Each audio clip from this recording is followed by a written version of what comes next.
అయినా ఏ రోగమైనా ఏ బాధ అయినా డాక్టర్లు ఎంత భయంకరంగా చెప్పినా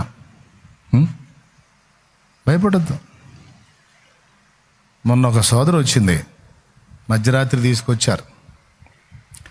ఫైనల్ వాళ్ళకి వైద్యులు చెప్పి పంపించారు, గంటకు కానీ 2 గంటలకు కానీ ఈ మధ్యాహ్నానికి కానీ నైట్కి కానీ చచ్చిపోయింది, తీసుకెళ్ళండి పంపించారు. ఆ అమ్మాయి చివరి కోరిక ఏంటంటే, నన్ను ఒక్కసారి తండ్రి సన్నిధికి తీసుకెళ్ళండి, శాలేమన్న దగ్గరికి తీసుకెళ్ళండి, అన్నను చూసి ఒక్కసారి అన్న చేత ప్రార్థన చేయించుకొని దేవుడు ఉంచితే బతుకుతా, పిలిస్తే పోతా, అన్న దగ్గరికి తీసుకెళ్ళండి అని ఆ బిడ్డ కోరింది. పాపం అంబులెన్స్ నేరుగా ఇటు తెచ్చారు వాళ్ళు. మీరు నమ్మండి నమ్మకపోండి, మరి అలా సాక్ష్యం వచ్చిందో లేదో మరి ఈరోజు వచ్చారు నాన్న సాక్ష్యం. అదిగో ఇక్కడే ఉందా? దేవుని స్తోత్రం కలుగును గాక.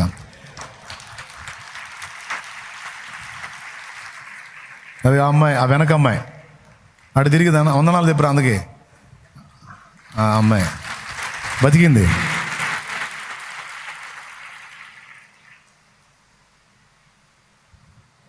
ఎంత ఆశ్చర్యకరమైన విషయం అంటే, నాకు డౌటే ఆ పిల్ల బతికిద్ది అంటే.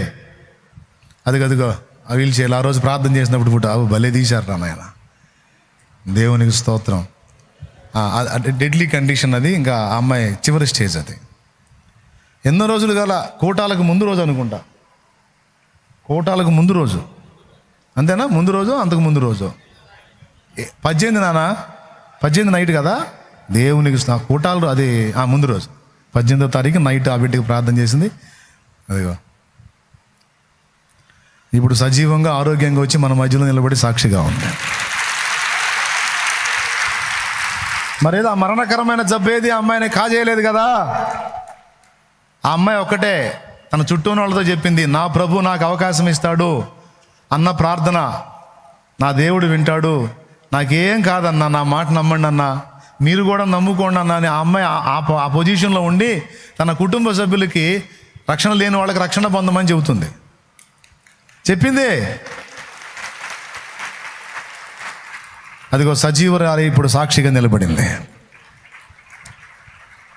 ఇప్పుడు చెప్పండి, మరి మరణకరమైన జబ్బేది? లివర్ ఫెయిల్ అన్నారు, కిడ్నీలు ఫెయిల్ అన్నారు, గుండె సమస్య 24 చెప్పారు.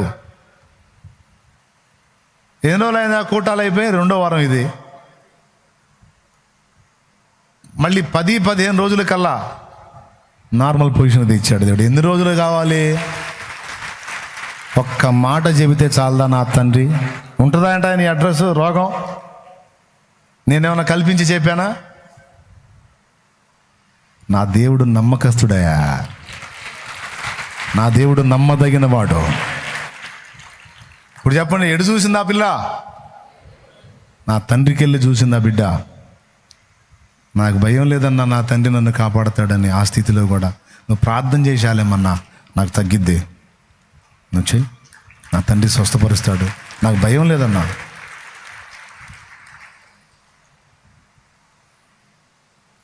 ఇట్లాంటి ఎన్నో. థ్యాంక్ యూ నాన్న, కూర్చోమ్మా. ఆ పిల్లని సాక్షిగా చూపించాలని ఆశపడ్డాను, లక్కగా వచ్చింది ఈరోజు. ఇలా ఎన్నో, ఒకటే నేను చూపించింది. ఇందాక మీరు చాలా సాక్ష్యాలు విన్నారు. అదిగో అమ్మాయి కండిషన్, అదిగో చూడండి. ఊహించగలరా ఆ పిల్లని? 18వ తారీఖు నైట్, 19 నుంచి కోటాలు. ఇప్పుడు చూడు, ఇప్పుడు చెప్పు, రోగం గొప్పదా యేసయ్య గొప్పోడా? మరణం గొప్పదా యేసయ్య గొప్పోడా? మరణపు కోటలో మరణమే సమస్యను, మరణమే సమస్యను, ధరణిలో జీవిత భయములు తీరెను, భయములు తీరెను. మరణపు కోటలో మరణమే సమస్యను, మరణమే సమస్యను, ధరణిలో జీవిత భయములు తీరెను, భయములు తీరెను. మరణములో సహజయములు నావే, మరణములో సహజయములు నావే, మరణములో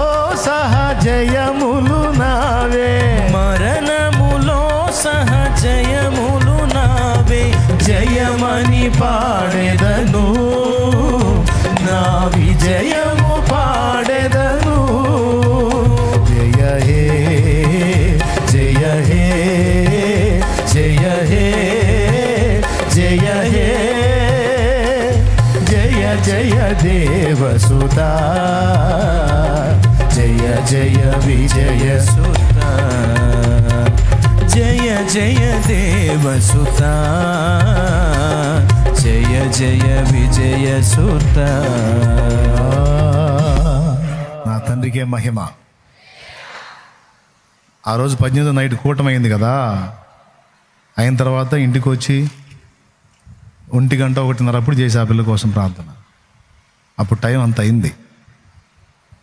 నా అంబులెన్స్, మా హేమంత్ వచ్చాడు, అంబులెన్స్లో తీసుకొచ్చారు. నాన్న చివరిసారిగా మిమ్మల్ని చూడాలని ఆ బిడ్డ ఆశపడిందంట. టైం 1 దాటింది ఇప్పుడు అనుకొని సరే పాయ అని లేచి వచ్చా. అంటే ఆ రోజు కూటాల ఏర్పాట్లు కదా, బాగా అలిసిపోయి ఉన్నా నేను కూడా. అయినా నాకు ప్రేరణ ఇచ్చాడు, వచ్చాను, ప్రార్థన చేశాను, దేవుడు కార్యం చేశాడు, బతికి సాక్ష్యం వచ్చింది. ఎందుకు చెబుతున్నానంటే రోగం అయినా లెక్క చేయొద్దని చెబుతున్నా. అది నువ్వు అది ఏ షుగరో, బీపీయో, క్యాన్సరో, కిడ్నీయో, ఏ లివరో, గుండె, ఊపిరితిత్తులో, నరాలో, ఎముకలో, కండరాలో, కీళ్ళలో, పక్షవాతమో, ఏ జబ్బో, దానిలో నుంచి కూడా దేవుడు విడిపించగలడు. వాటి వైపు చూడదు. ఎటు చూడాలి? నా యేసు వైపు చూడాలి. 3వది ఏం చెప్పాను? దోషముల వైపు కూడా. గతం గతః అయిపోయింది, ఇంకొద్దు ఆ పాపాలు. ఇక నూతన సృష్టిలాగా నువ్వు దేవుని కొరకు నిలబడాలి. ఓకేనా? రైట్. మరి ఇక ఇంకేం చెప్పదలుచుకోలే ఎక్కువ. సింపుల్ సందేశం చెప్పండి. ఎటు చూడాలి? నీతి సూర్యుని వైపు చూడాలి. ఆయన రెక్కలు ఏం చేస్తాయి మనకి? భక్తిహీనుల గతేమైద్ది?